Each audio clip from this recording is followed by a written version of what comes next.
Buenas tardes, encantado de estar aquí una vez más. Muchísimas gracias por la presentación, Beatriz, muchísimas gracias por la invitación. Y la verdad es que yo creo que estar aquí hoy es un gran reto, ¿no? En primer lugar, porque esto de las 3:30 no es una hora española, ¿no? Yo no sé si ustedes han visto esto, pero esto es casi una tortura, ¿no? O sea, la ley de contrato es una tortura, pero venir a torturarse a las 3:30 me parece que es algo fuera de lo común. Por tanto, deben de tener ustedes un gran interés que no alcanzo a entender cómo llega a las 3:30 de la tarde, ¿no?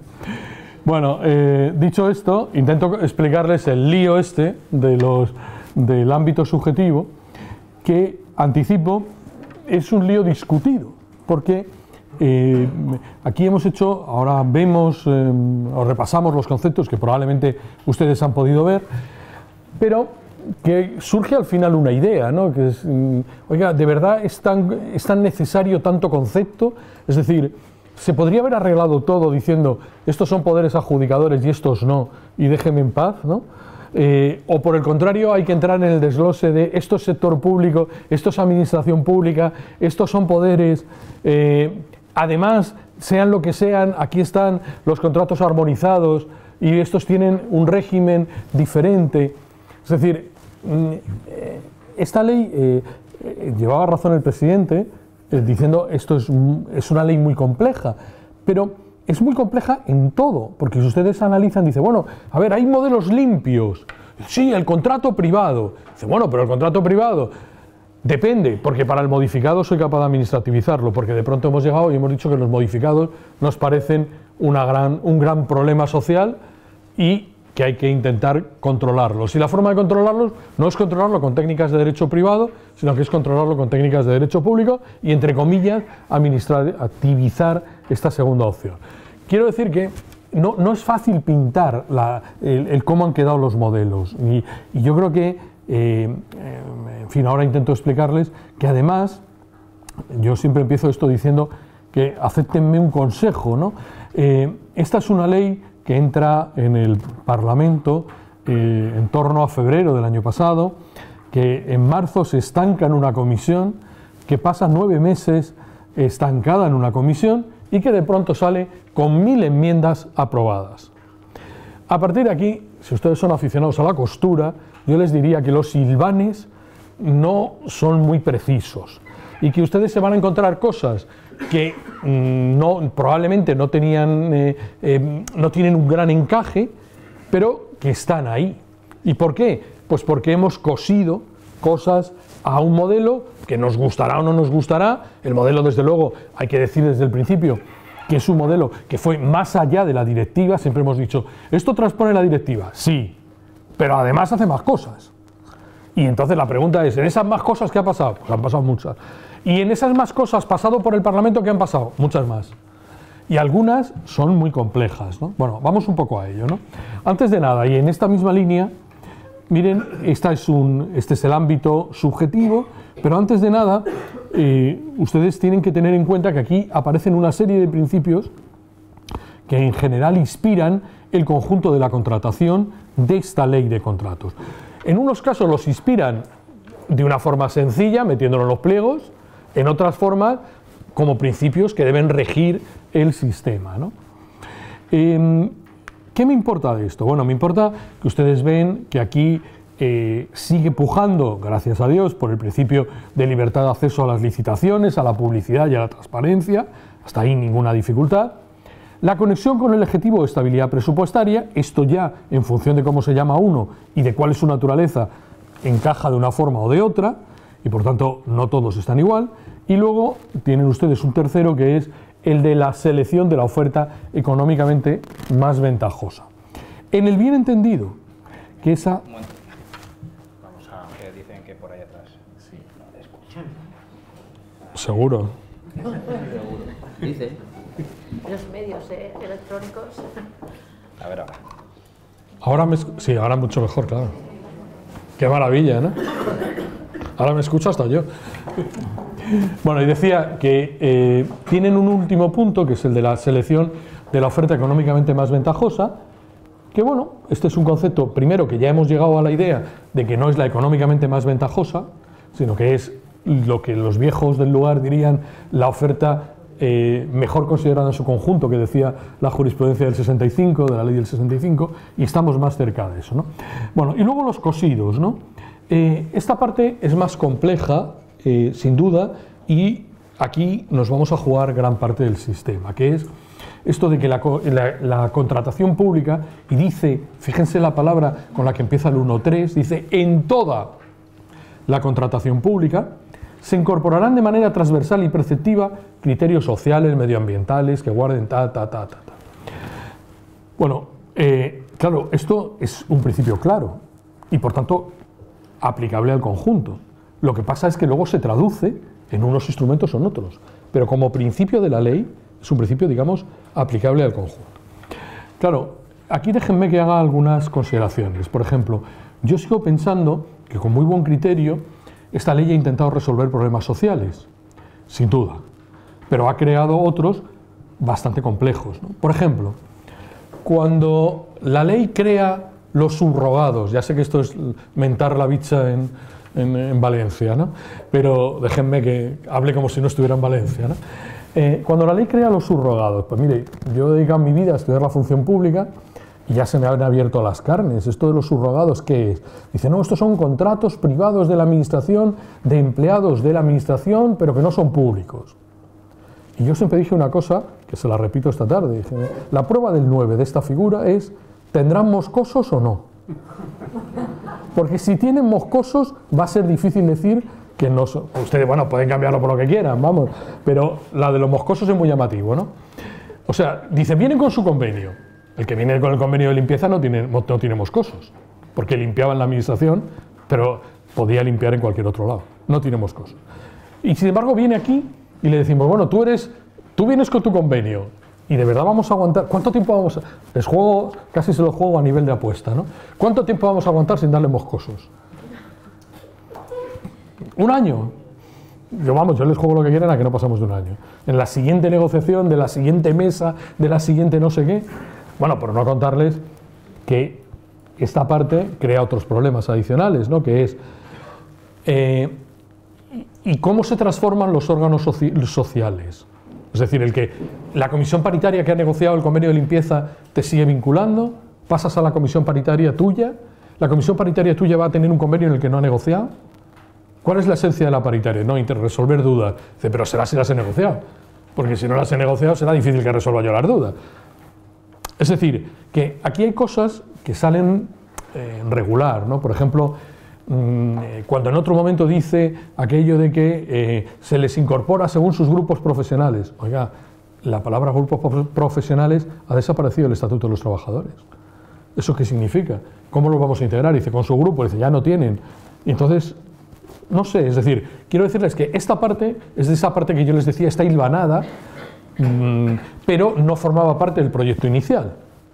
Y como no formaba parte del proyecto inicial, genera dudas. Por ejemplo, la propia obligación de pagar a los subcontratistas o a los trabajadores en el caso de que no se admita tal. Bueno, todo eso, entre comillas, está bien, o sea, es un digamos, un efecto social que todos podemos admitir.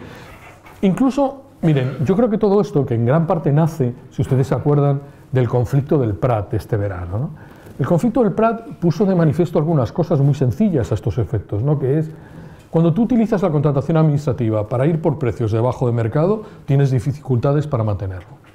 Y este fue el ejemplo, es decir, tú tenías un tío de Prosegur, un señor, que cobraba 10 y de pronto dices, pero ahora entra en el Prat y es capaz de hacerlo por 8. Y al final el sistema explota. Y explota y dice, ahora hay que pagarle 300 a cada uno. Y la gran pregunta es, ¿quién lo paga? Si lo paga la empresa, le hemos arruinado el beneficio económico. Y si lo paga la administración, hemos defraudado la contratación. Y esta es la gran discusión. Y la gran discusión es, y además es preciosa, un mediador, que es por ejemplo lo que nombra el gobierno para solucionar el Prat, es un medio de la administración que digamos que ha forzado el incremento del contrato, porque si no, pon un privado, que se vayan a la Cámara de París. Y entonces tú dices, bueno, estos señores se han sometido a la Cámara de París o a no sé qué, yo no sé lo que ha hecho la Cámara de París, pero va al gobierno y dice, laudo obligatorio de cumplimiento. Y nombra un señor. ¿Eso es afectar al equilibrio económico por una decisión propia de la administración? Bueno, esto simplemente era para decirles que esta parte, que aquí tienen algunos criterios, lo de los criterios, los costes laborales derivados de los convenios, las condiciones salariales, bueno, me lo salto porque eso lo ven, ¿no? Pero simplemente lo que intentaba decirles es, esta parte necesita tiempo y vamos a necesitarlo para entenderla, porque sabiendo lo que quiere decir, necesita mucho ajuste y lo vamos a necesitar, ¿no? Entre otras cosas porque, claro, aquí hay figuras, por ejemplo, la nueva ley, como las dos concesiones, los dos contratos de concesión, el de obra pública y el de servicios, que han quedado en gran medida vinculados a cómo defino yo las obligaciones económicas. Entonces, claro, aquí toda esta parte de los riesgos actuales y de los riesgos potenciales va a quedar también vinculado. Incluso si van al contrato de servicios, se dan cuenta de que la transferencia del riesgo reputacional o del riesgo operacional, en este caso, es la que marca la diferencia entre un contrato y otro. Pero claro, esa diferencia no es a posteriori, no es cuando empezamos a hacerlo, sino en los pliegos. Y por tanto tendremos que saber cuál es el conjunto de la sistemática que hemos introducido. Bueno, si vamos al ámbito de aplicación, yo simplemente intentaba decirles que esta ley tiene una definición de los contratos onerosos, se lo pidió el Consejo de Estado en el dictamen y la ley lo que hizo fue copiar literalmente la definición que le proponía el Consejo de Estado. Y aparece a partir de ahí todo un conjunto de soportes técnicos. Aquí tienen, simplemente se los he traído para, como les dejo la presentación para que los vean, dónde se soporta la ley desde el punto de vista competencial, en la legislación procesal, en la legislación de comunidades autónomas, de régimen jurídico de las comunidades autónomas, legislación civil, mercantil, laboral, etcétera, etcétera. Bueno, es cierto que esta ley, y aunque no es este el sitio, pero bueno, simplemente les dejo apuntado, tiene algunas dudas de aplicación, ¿no? Por ejemplo, puestos a jugarles algo, les juego también un café, si entienden esta disposición, ¿no? Cuando dice, en virtud de su régimen foral, la aplicación a la comunidad autónoma, a la comunidad foral navarra, de lo dispuesto en esta ley se llevará sin perjuicio de lo establecido en la ley de reintegración. Pues a ver si lo comen. Porque entonces la gran pregunta es, ¿y si la ley de reintegración tiene preceptos contra contratos, va el sin perjuicio primero que la ley? Entonces los navarros no se adaptan a la ley comunitaria y podrían tener una legislación propia. El problema está en el sin perjuicio. Deberían de haber dicho de acuerdo, en consonancia, procurando, pero vean que dice, y esto es textual, dice sin perjuicio, lo cual quiere decir que si hay una disposición, yo la he mirado y no la hay. La gran pregunta es si colgado de las leyes forales está también la ley que dictaron los navarros, los primeros que dictan una ley específica sobre contratación. Y si es el bloque, entre comillas, de autonomía o solo el suyo. Pero bueno, dejémoslo ahí para no enredarles. Aquí tienen otra muy bonita, que es que en su virtud de su régimen foral, la aplicación en la comunidad autónoma del País Vasco se entenderá sin perjuicio de lo dispuesto en la ley del concierto económico de la comunidad autónoma del País Vasco. Por tanto, ya tienen dos sin perjuicios. Bueno, aquí he intentado explicarles esto que decía al principio, ¿no? Nosotros hemos hecho una ley que tiene un macro concepto, sector público, una ley que tiene un especial concepto importante para la contratación, que son poderes adjudicadores. Yo de verdad creo que es el verdadero concepto de todo esto. A partir de ahí tienen administración pública y un sector público no administración, que se lo he puesto ahí bailando, porque es el que ofrece más dudas. Y además dudas, que sí, ahora les voy a poner ejemplos, ¿no? Dudas que les diría han roto conceptualmente la ley, ¿no? Cuando tú de pronto llegas y dices, puertos, este es sector público, administración, poder adjudicador, no administración. Y la pregunta es, ¿y puertos sí y otros no? Claro, yo sé por qué ha sido lo de puertos.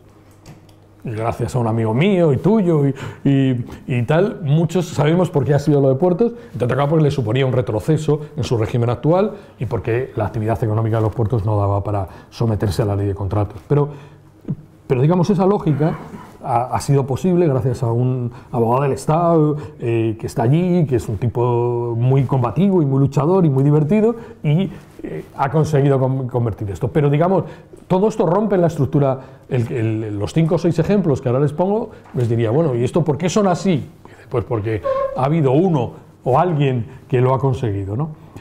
Y luego todo esto lo cruzamos con los contratos armonizados, que la palabra central, y por eso se le he puesto ahí cubriendo todo, es, y cuando aparecen los armonizados todo es administrativo, o todo se parece claramente al administrativo.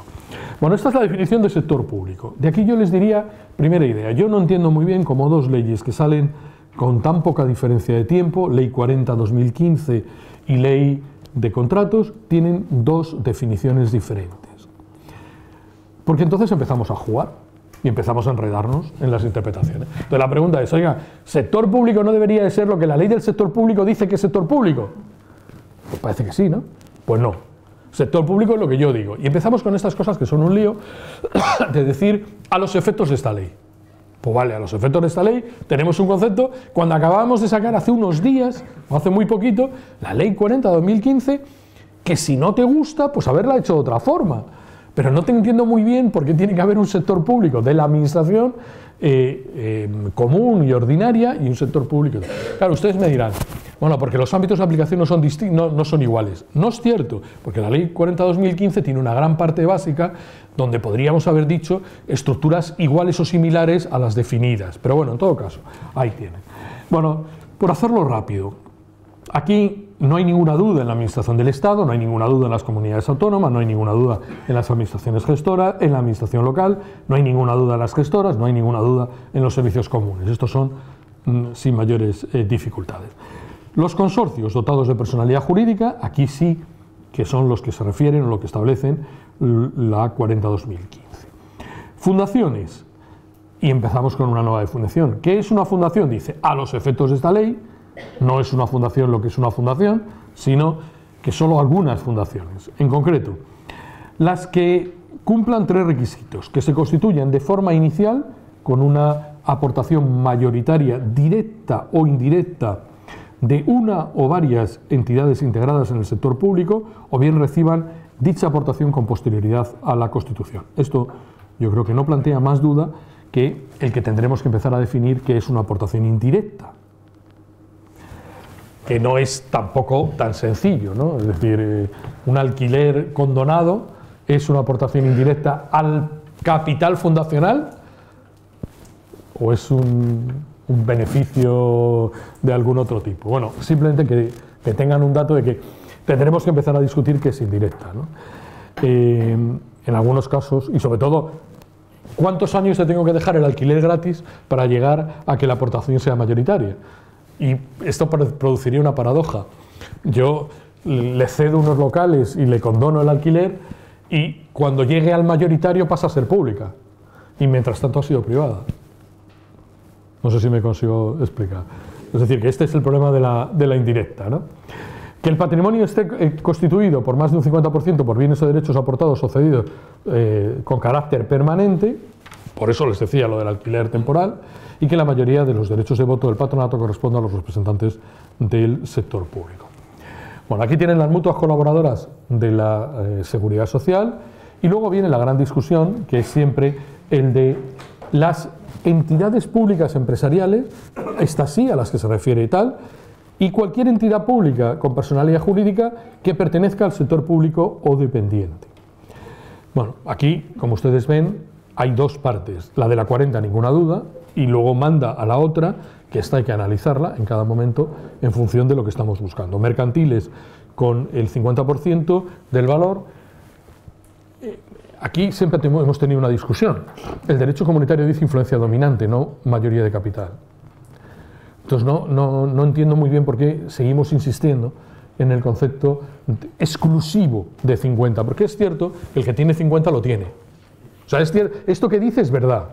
Pero la discusión es que yo puedo tener, bueno, yo siempre les he contado a mis alumnos que el Estado, nunca dudamos nadie de que el Estado mandaba en Telefónica, en otras épocas, ¿no? Bueno, ahora también, pero menos, ¿no? Pero ahora menos, ¿no? Pero digo, nunca dudamos nadie de que el Estado mandaba, pero el Estado nunca tuvo más del 33%. Luego ahí tienen una situación de influencia dominante, que el Estado nombró siempre los presidentes de Telefónica, amigos de colegio y amigos de no sé dónde, de unos y otros, pero con un 33. Luego vean que se puede dominar una sociedad, ¿no? Y luego la gran discusión es el J, ¿no? Que es esta expresión que dice cualquiera o cualesquiera otras entidades con personalidad jurídica que hayan sido creadas específicamente para satisfacer necesidades de interés general que no tengan carácter mercantil o industrial, siempre que uno o varios de los sujetos financien mayoritariamente su actividad, controlen su gestión o nombren los miembros de su consejo de administración. Pregunta: ¿financiar es subvencionar? Porque si financiar es subvencionar, Ramón y yo podríamos decirle que las federaciones deportivas están aquí y sería una locura. Pero entonces la pregunta financiar es que deberíamos haber precisado dónde viene la financiación y deberíamos haber excluido subvención, porque la subvención tiene un régimen propio. Los contratos subvencionados tienen un régimen propio, que llega o no llega, pero tiene un régimen propio. Y por tanto deberíamos haber discutido cuál es el pero bueno, simplemente porque tuvieran ahí alguna referencia. Asociaciones constituidas por las entidades tal y luego los dos grandes convidados, que es los órganos constitucionales, las diputaciones forales, que se nos habían olvidado a todos, y luego simplemente hago una mención para decir, esta es una ley que ha tenido mucho morbo, ¿no? Porque en la primera ley, en la primera redacción de la ley, estaban los partidos políticos, sindicatos y tal. Y de pronto todos dijimos, esto va a ser un lío. Dijeron, bueno, pues sacamos las campañas electorales. Porque ¿se imaginan ustedes las campañas electorales saliendo a concurso? Bueno, eso ya parecía un lío. Tal, dijeron, no, bueno, pero los contratos electorales no.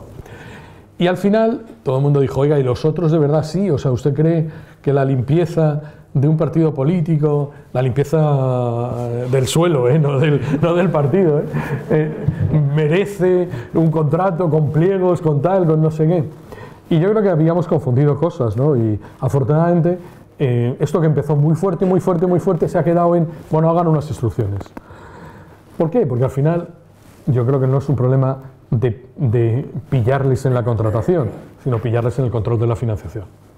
Es decir, que está bien que asegures concurrencia y publicidad, está bien, pero no necesariamente tienes que hacer un pliego con ni un pliego de prescripciones, ni las prohibiciones, ni no sé qué y tal, que en el fondo lo único que hace es demorar en el tiempo, ¿no? Bueno, segundo concepto, el de administraciones públicas. Aquí, como ven, las cosas son más fáciles, todas las que tienen una concepción puramente administrativa. Y los consorcios y demás entidades de derecho público sin mayores dificultades. Y luego el macro concepto, que es de verdad, yo le he dado bastantes vueltas. Yo creo que este es el verdadero concepto que explica la ley, es decir, ¿a cuándo usted es poder adjudicador o no? Y el resto, pues no sé si tiene mucho sentido, ¿no? Porque cada uno es lo... O sea, digo no sé si tiene mucho sentido, a ver si me explico en esto, porque yo soy partidario de que habría que aplicar la ley 40. Luego, cada uno es lo que es. Y yo lo único que le digo es, llegados a la contratación, ¿le atrapo? Sí. 2 puntos. Ahora, el empeñarnos en definir si eres administración o no es administración, tal, yo eso no sé qué le aporta a esta ley. Quizá lo hubiera simplificado. Yo no sé, ustedes son gente experta y ve esto continuamente, ¿no? Ahora, yo les puedo asegurar, y probablemente tú estás de acuerdo conmigo, que explicar esto en clase, esto es chino. O sea, cuando yo empiezo con los circulitos, los niños me miran y me dicen, pero ¿y de verdad no había nada más sencillo? O sea, y luego tú les explicas, es que detrás de todo esto está la corrupción. Y te dicen, pues con eso es difícil corromperse porque hay que saber mucho y tal, ¿no? Pero en fin, simplemente era una broma para decirles que no estoy muy seguro de esta idea. Bueno, aquí tienen la idea de qué son poderes adjudicadores, administración pública. Esta sí nos interesa para luego desglosar los otros. Fundaciones públicas, mutuas colaboradoras y demás entidades. En el caso de las mutuas hay también una eterna discusión, porque depende de si su gestión viene sobre patrimonio de seguridad social o sobre patrimonio propio. Entonces, esto, en fin, cada vez es más historia, pero no es irrelevante desde un punto de vista económico, porque desde un punto de vista de lo importante en muchas mutuas es el patrimonio que tuvieron previo a la integración en seguridad social. Pero bueno, no les caliento la cabeza, que no son horas de calentar la cabeza con estas cosas, ¿no? Bueno, aquí tienen los poderes adjudicadores, aquí tienen lo de los partidos políticos, aquí ven en ese azul tan bonito que todo ha acabado en que hagan unas instrucciones internas en materia de contratación, que ahí está. Bueno, si lo proyectamos sobre el régimen jurídico, la idea es, aparece el concepto de poder adjudicador, bueno, aparece, se mantiene, y hay no poderes adjudicadores, contratos armonizados y sector público. Estos son los conceptos con los que tenemos que ir jugando. Y a continuación, aquí tienen ejemplos de la propia ley, que es lo que les decía, algunos han roto, o sea, algunos ejemplos han roto la uniformidad. Déjenme que haga un paréntesis, aunque luego viene al final, para decir que el gobierno había hecho bien, a mi juicio, en tramitar simultáneamente la ley de contratos y la de sectores. Pero en esas 1000 enmiendas, la 1001 fue a aparcar la ley de sectores. Y entonces ahora nos vamos a encontrar con que vamos a aplicar la nueva ley con la vieja ley. O sea, la nueva ley de contratos con la vieja ley de sectores. Y de nuevo volvemos a que los silvanes no operan con la facilidad que deberían de operar. Por eso yo creo que el gobierno había hecho bien dentro de la complejidad que supone tramitar, pero bueno, ya de momento la idea es, bueno, pues mire usted, aquí está el ordenamiento entero, este cuadra y tiene tal. Ahora no cuadra. Anoche me puse a mirar, sigue parada. Entraron juntas, está desde marzo atrancada y esta no avanza. Claro, en la página web no dice más que no avanza, ¿no? Tampoco sabemos más. Pero bueno, entonces, ¿qué han hecho unos y otros? Pues miren, de aquí se han ido unos y otros según han podido. Aquí tienen puertos. Y dice, el régimen jurídico de los contratos que celebren las autoridades de puertos y las autoridades portuarias será el de poderes adjudicadores, pero no son administración pública. Un ejemplo. Si ustedes repasan este concepto, que era el de poderes adjudicadores, tienen dudas de por qué no cabe en la D. Y la respuesta es, no cabe en la D porque lo han sacado, pero no porque no quepa en la D. Está en la D de Hocicod. ¿Me explico? Ahora, digo en la D porque por eso se la he traído, para que vieran todas las entidades creadas para satisfacer que no tengan industria y tal. Bueno, es la idea, ¿no? Aquí tienen otro. Bueno, aquí tienen que puertos ya había dado guerra desde siempre, ¿no? Y aquí tienen un informe de la Junta Consultiva de Contratación, todo esto se lo he traído para que se lo queden, por si les interesa, que es el informe 8/2005 de 24 de marzo, en el que ya decía que se regían por derecho privado, aunque admitía los actos separables.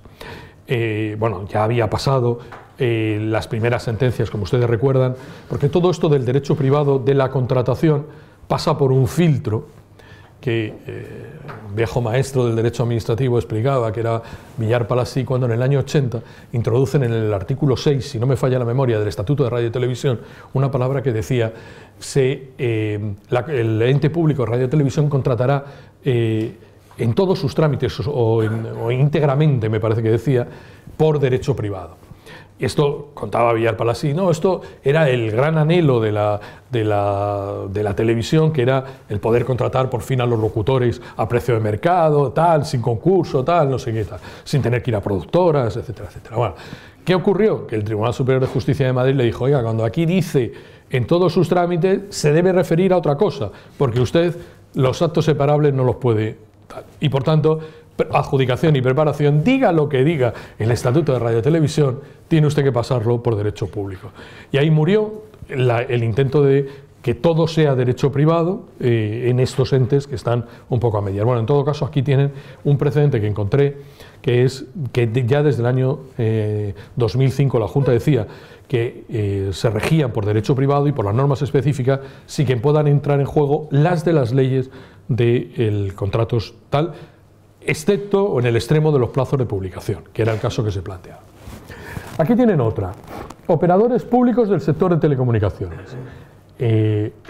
Aquí lo que se dice es que en la ejecución directa por parte de las administraciones en el área de telecomunicaciones a través de medios personificados se procederá a detraer el volumen tal. En el caso de que sean medios propios valdrá tal. Por tanto, esta no es una clasificación, pero les ha sacado una parte de la actividad. O sea, no les dice lo que son, pero les dice que hay cosas que quedan fuera del sistema. Aquí tienen otro de la primera parte, que son los puertos. El Museo Nacional del Prado y el Reina Sofía. Y dice, estas entidades seguirán aplicando las normas previstas en los contratos de poderes adjudicadores, pero no administraciones públicas. Es decir, que a efectos de contratos, el Museo del Reina Sofía y el del Prado no son administración pública. Solo a efectos de contratos, porque luego se van ustedes a la ley de procedimientos, se les aplica, se van ustedes a la ley de funcionarios, se les aplica, se van ustedes a ver a quién pueden nombrar director del Museo del Prado, y son las leyes de empleo público. Por tanto, solo los hemos sacado por aquí. ¿Y por qué? Bueno, pues porque ya desde siempre esta parte de la contratación molesta mucho en función de cuál sea tu actividad, ¿no? Bueno, órganos constitucionales, que esto les importa menos, simplemente decirles que en esta parte entran tanto el Congreso, el Senado y los similares de las autonomías, y por tanto plantea pocas pegas, ¿no? Bueno, aquí tienen el de los órganos legislativos y órganos de control autonómico. Siempre nos ha dado mucha guerra y ha sido muy divertida Trapsa.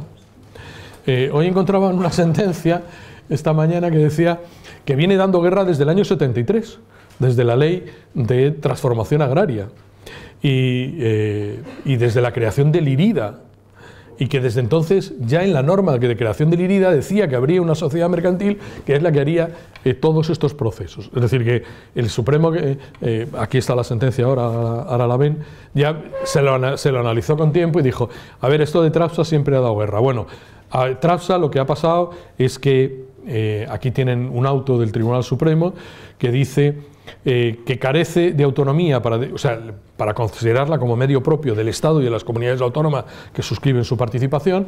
Dice, el elemento central, y por eso se lo he puesto, porque Trapsa es relativamente sencillo ahora, pero da un criterio que a lo mejor sirve para definir muchos de cuándo es medio propio y cuándo no. Y dice que en este caso Trapsa es medio propio porque carece de autonomía para decidir los trabajos que acepta y los que rechaza, y está obligada a realizar los encargos que le hace la Administración, y que además lo hace sin autonomía en la determinación de los precios de las obras que realiza, que se fijan por un sistema de tarifa que establecen las administraciones que forman parte de Trapsa. El criterio es Trapsa, pero guarden el criterio, que yo creo que es bueno. Es decir, una de las características para ir a medio propio o no medio propio es la capacidad de aceptar o no los encargos, la obligación de aceptar los encargos y de tener o no vida propia, valga la expresión. Si tienes vida propia, tienes más dificultades; si tienes vida dependiente, parece que tal. Aquí tienen otro que se escapó, que son el Servicio Público de Noticias, que es la agencia EFE, que también aquí se va al otro esquema. En vez de clasificarlo, lo que hacen es sacarle una parte de la actividad en función y establecer reglas propias para esa actividad. Si hablamos de poderes adjudicadores, que no son administración pública, en el esquema que hemos visto y ya nos vamos acercando, les he traído algunos precedentes, ¿no? Este primero, que es una sentencia de la Audiencia Nacional del 2008, se lo he traído porque es un caso en el que eso que ven ahí es copiada una sentencia del Tribunal de Justicia que condenó a España.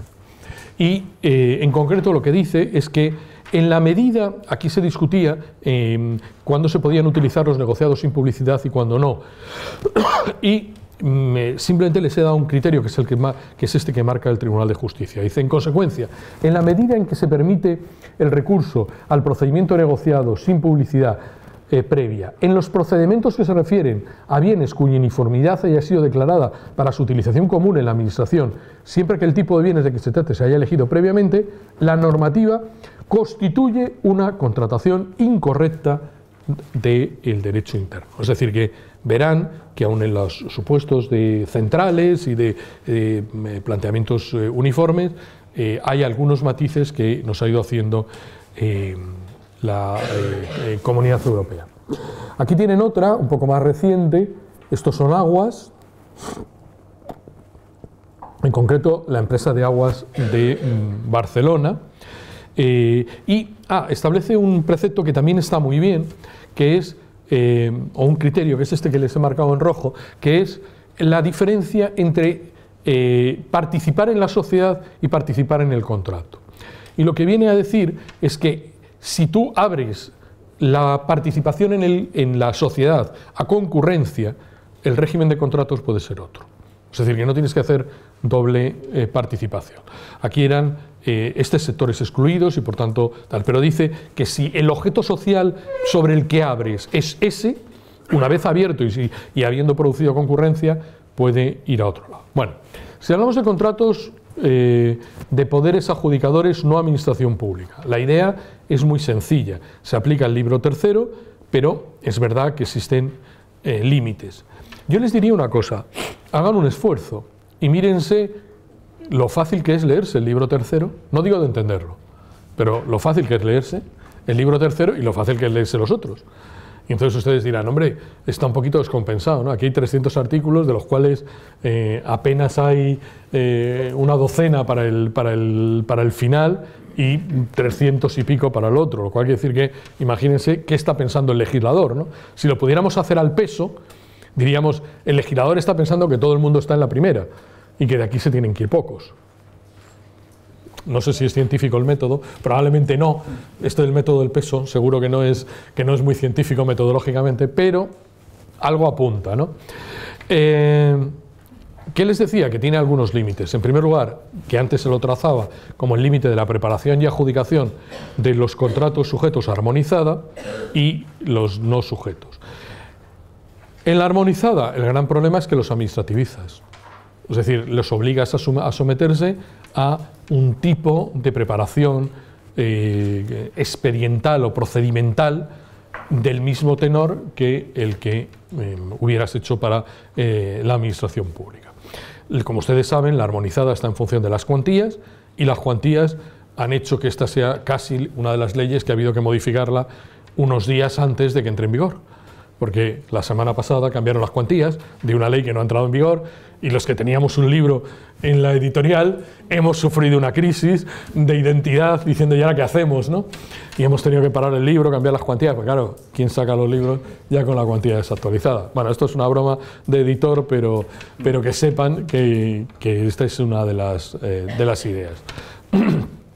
Si nos vamos a los no sujetos, es decir, si hablamos de la preparación y adjudicación, ninguna dificultad, ley de contratos pura, y ahí hay muchas novedades, pero que no es el caso de verlas hoy. Y en el 318 están que permiten, si pudiéramos resumirlo, en tres ideas. Una adjudicación directa por debajo de determinadas cuantías, un sometimiento de los superiores de esa cuantía a las reglas comunes del libro segundo. Por eso es tan pequeño este libro, porque al final te acaba mandando al 2. Y te manda los efectos y la extinción al derecho privado. Esta sería ortodoxia pura. Pero si ven esta tercera, prácticamente ustedes se dan cuenta de que estamos volviendo para todos a los actos separables. Es decir, apuntamos cada vez más a preparación y adjudicación administrativa y sea usted quien sea, tal, no sé qué, tal, efectos y extinción a derecho privado, salvo que usted sea administración pública, claro, que no, de eso no hablamos, ¿no? Pero digo, del esquema, casi podríamos resumirlo así, ¿no? Bueno, aquí tienen algunos otros ejemplos que han ido poniendo la jurisprudencia, digamos, bastante reciente. Este es uno de Canarias.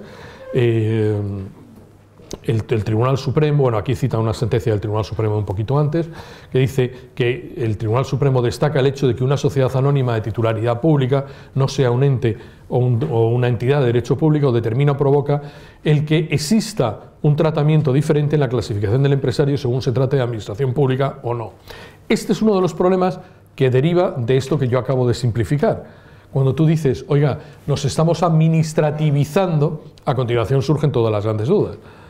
Y entonces esto significa a todos los efectos la aplicación de clasificación, de sistema de clasificación, etcétera, etcétera. Sí, vale.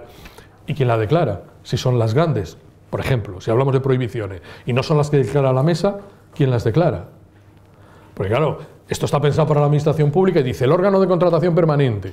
Y básicamente está pensando en que sea el ministerio de referencia el que acabe declarando las largas, si me admiten la idea.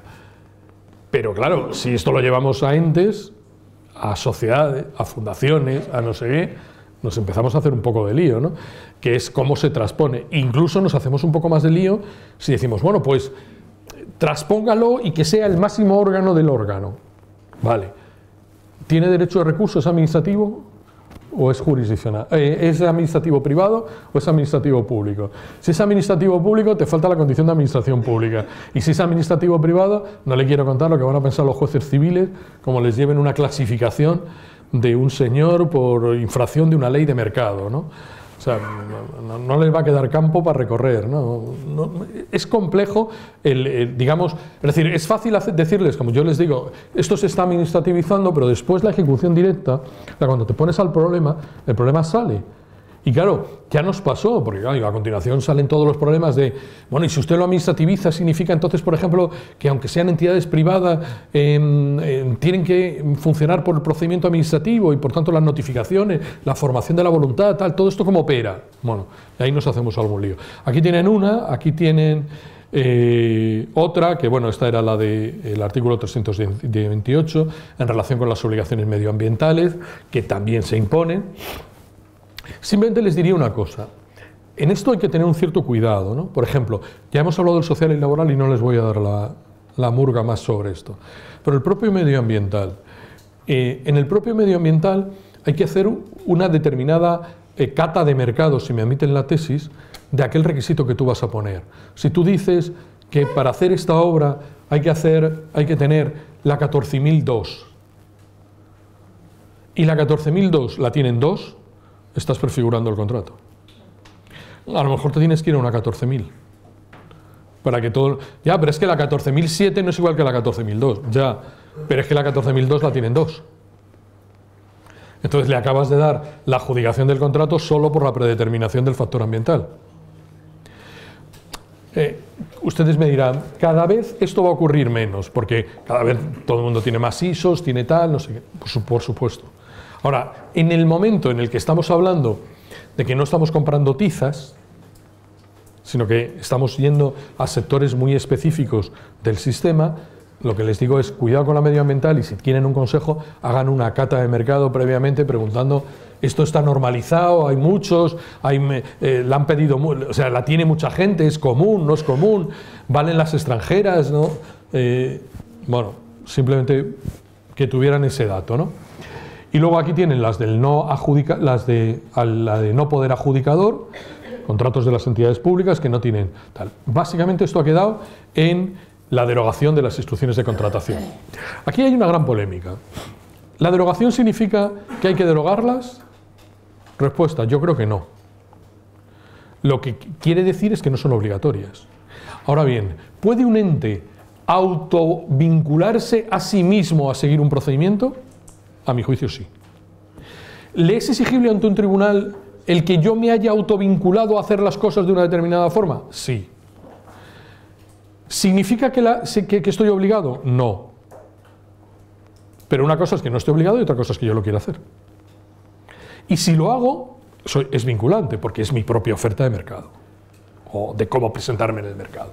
Lo digo porque el otro día teníamos en otro foro de estos, teníamos una eterna discusión sobre si el fraccionamiento que ha supuesto las instrucciones de contratación, que no es tan real, porque todo el mundo se las ha copiado, pero si el fraccionamiento acababa afectando al régimen de la contratación. Y alguno de los ponentes decía, bueno, es verdad que afecta, pero también es verdad que le ha dado seguridad. Seguridad respecto de tu ente, no respecto del sistema. Ahora, tú sabes que contratar con no sé quién tiene una regla, ponla en la web. Y bueno, pues también es verdad que el señor se vincula. O sea, yo este efecto de vinculación lo entiendo y lo único que ha ocurrido es que esto ha pasado a ser voluntario. Ahora, que usted lo puede hacer, yo no tengo duda.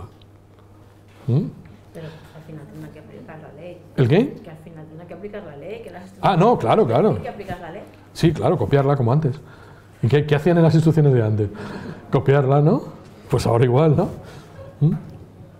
Bueno, aquí tienen algunas referencias sobre estos poderes no adjudicadores. la sentencia del tribunal, esta les gustará, ¿no? Esta es la sentencia del Tribunal de Justicia de Madrid del 25 del 2007 que se plantea la naturaleza de Mercamadrid. Y el Tribunal de Justicia le dice Mercamadrid como Mercavalencia.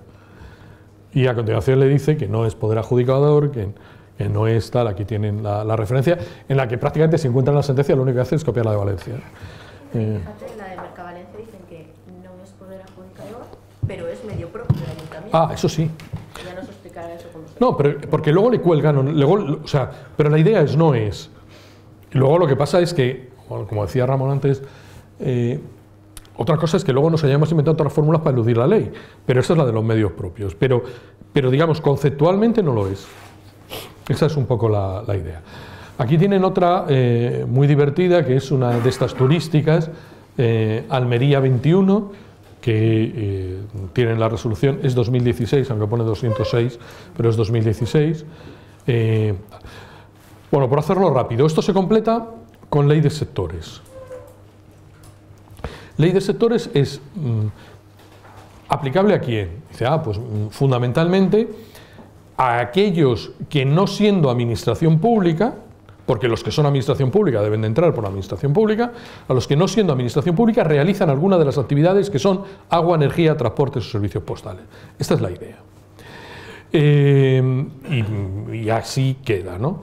Y entonces lo que hace a continuación es decir, ¿y quiénes son los entes contratantes? Dice, bueno, todos, aquí me importa más el objeto que el sujeto. Y bueno, cuando digo todos me refiero a organismos públicos, empresas públicas, entidades contratantes, que sin ser entidades de derecho público o tal, tengan derechos especiales. Es decir, la parte central que nos va a importar son los derechos especiales, por eso decía que es más objetiva que subjetiva esta ley, ¿no? Incluso las asociaciones formadas por varias entidades contratantes. Bueno, aquí tienen la definición que, de nuevo, es diferente. Aquí tienen que es un organismo público, creada para satisfacer tal, dotada de personalidad jurídica, y a continuación dice todo un régimen adicional que no necesariamente coincide ni con la 40 ni con la de contratos, que es el tema de la financiación mayoritaria del órgano público. Empresas tienen también otra definición adicional, entidades contratantes. Tal. Esta es la clave, tener derechos especiales. El artículo 4 dice, se considera una entidad contratante que una entidad contratante goza de derechos especiales o exclusivos, por tanto subrayen la idea de que exclusivo no es la obligación esencial, sino que basta con que sean especiales respecto de la prestación común del mercado, cuando estos sean concedidos por los órganos competentes de una administración en virtud de una disposición legal, reglamentaria o administrativa que tenga como objeto, y esta es la clave, limitar a una o varias entidades en el ejercicio de las contempladas en el artículo tal y que afecte a la capacidad de todos los demás de ejercer dicha actividad. Es decir, cuando se restringe el mercado total, temporalmente a la larga o temporalmente a la corta. Esta es la idea, ¿no? Porque, por ejemplo, ustedes recuerdan el sistema postal, pues se va liberalizando con el paso, va perdiendo intensidad, pero claro, la pierde en 20 años, ¿no? Bueno, pues esa es la idea, ¿no? Aquí tienen algunas sentencias muy recientes de la Audiencia Nacional. Aquí tienen, por ejemplo, el caso de AENA, que este sí que está muy bien. Esta sentencia sí que está muy bien, porque AENA dijo, como yo estoy en sectores especiales, lo estoy para todo. Y le dijeron, no, hombre, no, la limpieza no. No era la limpieza, pero eran los servicios de tierra. Los servicios, o sea, los que te llevan y tal, o sea, era una cosa puramente administrativa, de servicios y tal. Y dice, pero es que yo soy AENA, y dice, ya. Pero no, los servicios especiales que tú juegas no juegan sobre esto. Aquí, ley de contratos. Por tanto, publicidad, concurrencia, régimen común. Por eso digo que estaba bien, la he encontrado esta mañana y me parecía que era muy interesante. Bueno, aquí tienen el desarrollo, incluso en la Audiencia Nacional le explica que esto ya había sido anunciado por el Tribunal de Justicia y tienen la sentencia en la que dice que, ojo, que los derechos especiales giran sobre la especialidad, no sobre el ente. O sea, que si yo te he restringido el servicio postal, o te he admitido el servicio postal, te he admitido el servicio de producción de la energía, o el servicio de distribución, o el servicio de no sé qué, pero no te he convertido de pronto en un exento por el hecho de los... Por eso decía antes que hubiera sido muy importante que las hubieran tramitado a la ley, a la vez, porque entonces ahora nos cuadraría, nos gustará o no nos gustará, pero esto es lo que hay y nos la estudiamos, ¿no? pero aquí quedan algunos huecos colgados, ¿no? Bueno, estos son los excluidos, exclusiones, bueno, algún informe sobre la aplicación. Esta es una sentencia también de la Audiencia Nacional, que es la que ha conocido casi todos estos de AENA, etcétera, etcétera, en la que entra en el concepto, que también es bastante importante, desde el 6 de mayo del 2015, de qué ocurre cuando se supera el umbral de armonización, y toda la tendencia es que superado el umbral de la armonización, la tramitación sea como los armonizados. Aquí les he resumido brevemente, para que vieran un poco el proyecto de ley que está trancado.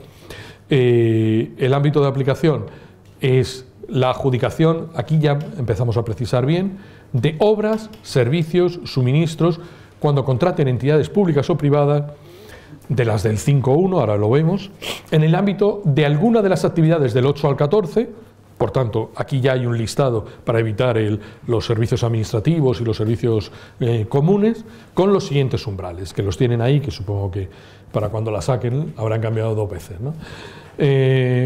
Bueno, esto es el criterio adicional, y entonces, como idea, quedan sujetos a la presente ley, que es el proyecto, las que se realicen en los artículos 8 a 14 y ese criterio subjetivo, incluidas las asociaciones firmadas por varios contratantes, que ese es el que manteníamos. Las definiciones encajan un poco más: entidad contratante, poder adjudicador, empresa pública.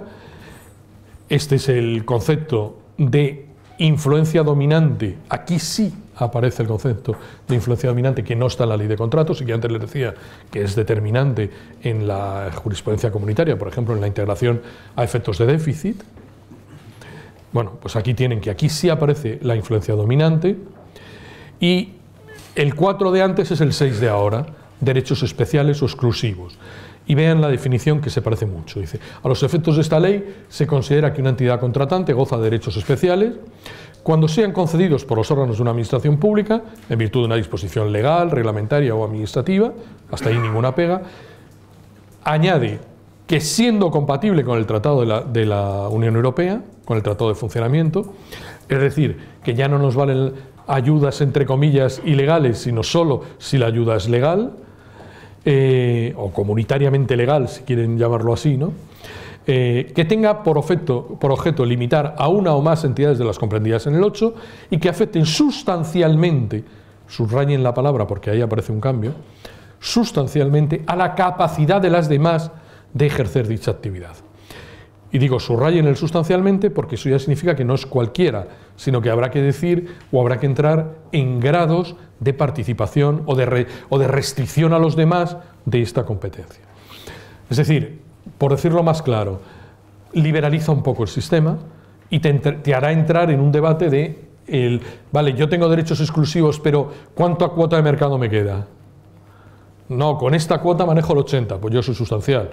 Después de liberalizar correos, ¿qué me queda? El 20. Pues aunque tengas derechos exclusivos, no mermas la capacidad de los demás. Bueno, este es un poco el planteamiento. Y bueno, con esto me ajusto al horario, ¿no? Muchas gracias. A ver,